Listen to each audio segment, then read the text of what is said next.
पाकिस्तान में थैलीसीमिया के मुतासरा बच्चों की तादाद 1 लाख से तजावज़ कर गई है। थैलीसीमिया एक जानलेवा और मुहलिक मर्ज है। पाकिस्तान में 8 मई को थैलीसीमिया डे मनाया जाता है ताकि लोगों में इस बीमारी के बारे में आगाही हो। बुनियादी तौर पर एक मारूजी मर्ज है जो कि वालिदैन से अपने बच्चों में मुंतकिल होती है। बच्चों में खून नहीं बनता जिसकी वजह से इन्हें 10 से 15 दिन बाद ब्लड ट्रांसफ्यूजन की ज़रूरत पड़ती है।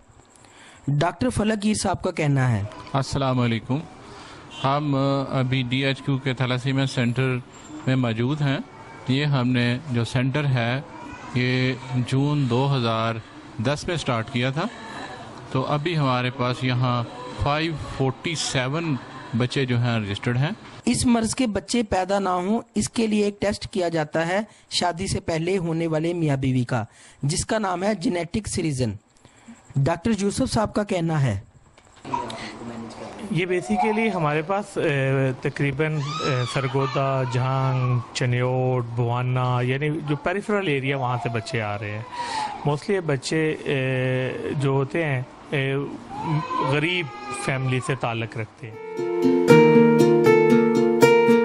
आप देख रहे हैं ऑन देसी टीवी, आपका अपना चैनल।